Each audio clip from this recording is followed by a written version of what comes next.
question came up about cars that are really good at what they do, really good at specific things, right? So we talked, and a couple of the things that we talked about are going to be in this video. So these are cars that are really good at what they do, very specific, right? So we start off in a smaller town with a college, right? This is for college kids. I want to see if you can kind of like guess it, right?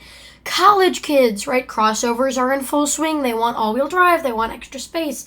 They don't want the weirdness, right? They want like their parents' car. They want to feel like they're established, right? They don't want, a Kia Rio or something small. They want a good, reliable brand that their parents have probably owned for a while and to feel like they own something, right? A car that they can be proud of, right? So exactly what is it? All-wheel drive crossover and a good, reliable brand that doesn't look weird, right? It looks like their parents', SUV or minivan. And that is the Honda HR-V. This thing is great. I mean, there's a college in my town, and it is just great. I see them everywhere. A lot of people, like I said, in Oregon, they drive Honda Pilots. Their parents all drove Honda Pilots. So when it came for them to buy a car, they, of course, wanted a Honda, right? And in the Honda lineup, you have the CR-V, they have the Pilot, you have the Passport, and then you have the HR-V. And the HR-V is kind of like the Toyota Corolla Cross of the Honda lineup. There's a lot more Honda drivers for some reason in Oregon. But yeah, and I see a lot of college kids with these just because, it looks like their parents, Odyssey or whatever they had. And it makes them feel like they have a real serious car. By the way, that's shout out to Brandon. I don't think his name is Brandon, but I'm naming him Brandon. His name is Brandon, and he is fabulous. These are absolutely great, right? So yeah, Honda HR-V, I would say this is the college car. If you're in college right now, you have excellent space in the back, you have a lot of room for your friends, you've got all-wheel drive, it'll get up those stupid steep Oregon roads, right? The next car on this list is the best at what it does again. Now I'm warning you, there will be a lot of Hondas on this list just because Toyota's not really a risk taker, and when they do take risks, they do something like the LFA, right? Something all out and crazy, right? Honda's more subtle weirdness, right? Where they do these weird one-off vehicles. So there's going to be a few on this thing compared to other brands, like the ratio of Hondas to other brands on this list. Just because they're such an imaginative car company, right? GM, I would say they also do that occasionally. Same with Chrysler, but their cars aren't that reliable when they end up coming out with them. Honda is, so that's why there will be a lot on this list, right? Judson Middle School, right? Oregon, classic. A couple of my friends went here. I don't know why, because it was so far away. Anyway, just suburban life, right? Remember, you've got a suburban house. Maybe you want a family sedan, but you want a lot more extra room, right? You don't exactly have, you only have like 2 kids, right? So you don't need a minivan. But you need room for stuff, right? Like they do sports and everything, and it will not fit in your average Toyota Honda, your average Toyota Camry. What is it? It's the Honda Accord Crosstour. Now, you may not think that this had a lot more storage than the regular Accord, but that's the money shot right there. This thing had like twice the storage of the regular Accord, and remember, it's just so much better because it's almost like a crossover, right? This was the car that inspired the HR-V, the first crossover, right? Slide books in there, whatever you need, right? You can pull the handle, fold the seats down.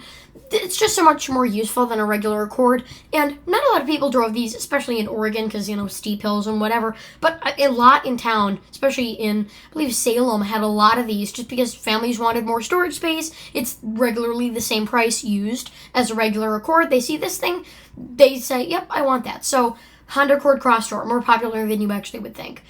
The Oregon off-road trails. Now, luckily my driveway does not look like this, but there are some pretty rocky areas of Oregon and other states as well, right? I just happen to live in Oregon, so I'm making the connections, right? Really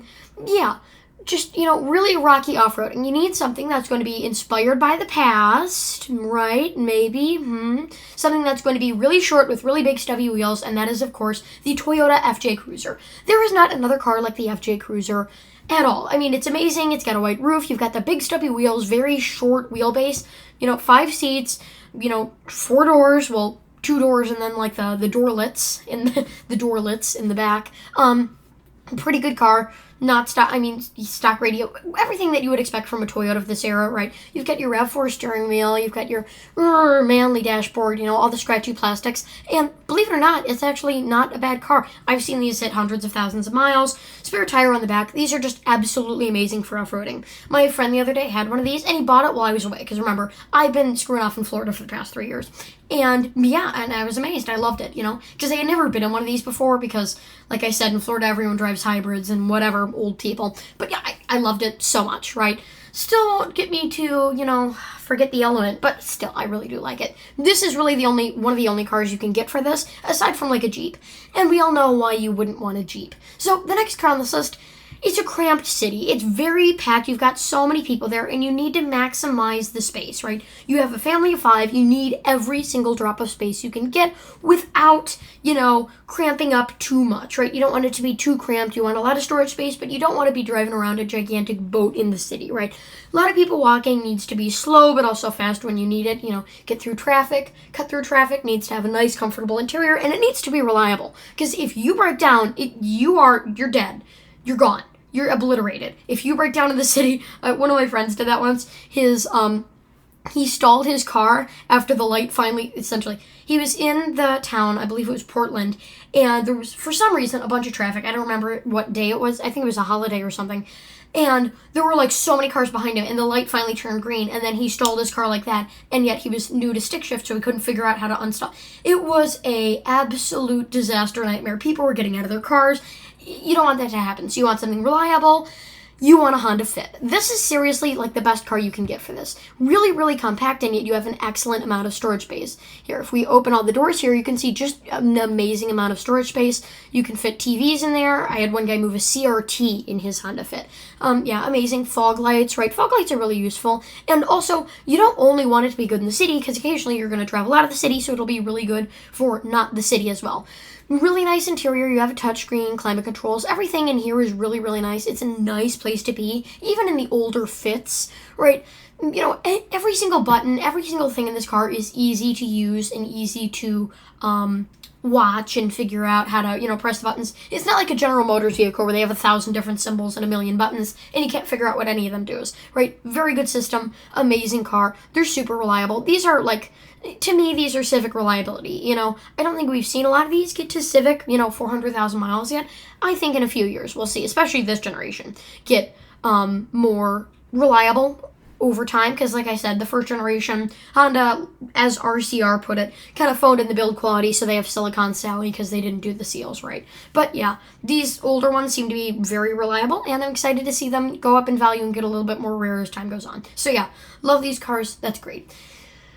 The next car is something, and I'm sure you can guess it immediately.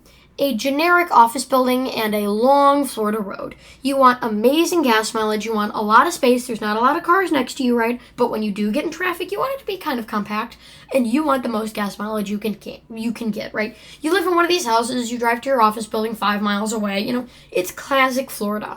In fact, I bought one of these cars. If you never watched this channel before, you probably have no idea what the hell I'm talking about. But it's, of course, the Toyota Prius. I'm sure you knew it instantly. The Prius is such an iconic car because of how one-off it was. Like you can see here, the weird hump. The hump is great. It gives you, headroom back there and headroom up there. Just such an amazing system by Toyota. The back is so iconic and wonderful with that split tailgate.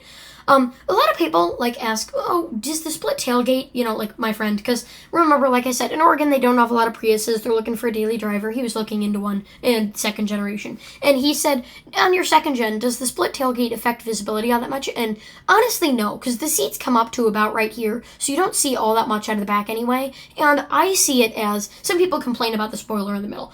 It's annoying, but it's dealable. I like to think of it as, well, at least I have this, right? Because in some other cars like the Honda Insight, you didn't have this. You just had the top one, right? So it's an added bonus there.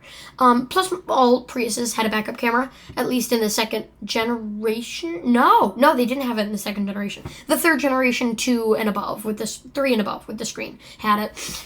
Yeah, again, very nice car, great.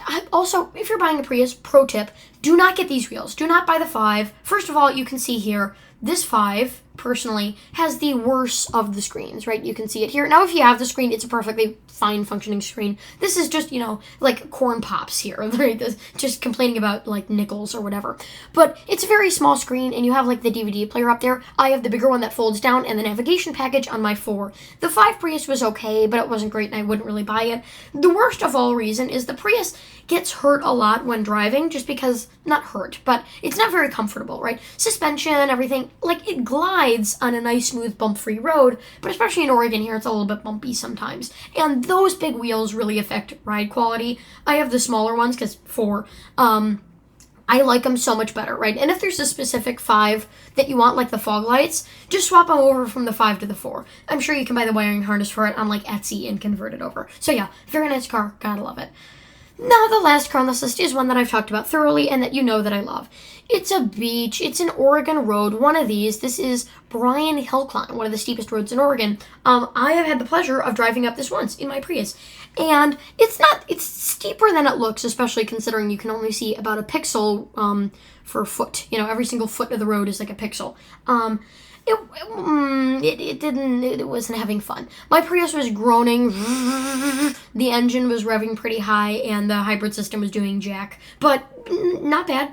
Not bad. Still not bad. So, what car is built for this, right? You need maximum storage, but you don't really need to carry that many passengers, and you need it to be good for all places. Like I said, you also want it to be more compact and have a lot of storage space.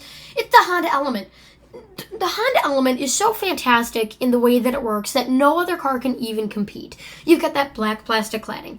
The black plastic cladding isn't there to make it look, rugged and durable, even though it is there to make it look rugged and durable. It's actually really good. If you hit anything, right, especially deer, if you hit anything, it'll be great. It'll shrug it right off, and you can buy these little segments and replace them, which is just amazing, right? I could talk for hours about how great I love the Element. About how great the Element is and how much I love it. Just an amazing one-off vehicle that you wouldn't expect to see from Honda of all people, right? You've got a rear door, a big main door, so you can get in. Great plastic cladding, more useful than you would imagine, and a split tailgate, which means you have something to hit on. You have something to sit on, and you have a little guard from the rain, right? Rest of the car, very nice. Interior is very durable. A lot of people see these older cars, and they automatically assume that they're hopeless, right? They're too old for me. You would be surprised how much a navigation system would do. It can be stock Honda, or you can buy it off of Amazon. I see a lot of Amazon ones. And it'll change the entire way you perceive your car. It'll make you think it's 10 years newer, right? Because think about the modern newer cars, like if I were to buy a brand new Toyota Corolla versus this. If I swap that thing out with the navigation screen, there'd not be much advancement there, right? Still the same climate control, still the same effectiveness of the climate, still everything. Maybe just less buttons on the steering wheel and not a digital gauge cluster. But other than that touchscreen, it'll work. It'll be just fine. And if you really want to be mad, big mad about the gauge cluster, I see people who just put their GPS there and use it as a speedometer and everything. They make aftermarket kits for it. So yeah, like I said, but you wouldn't want to cover up that because that's just iconic. It's just such an amazing car, and it's so particularly good at what it does. This was the car that originally inspired this thing, and again, you can see, this thing has small wheels and big tires, not to look flashy or not to save money on alloy, but just to,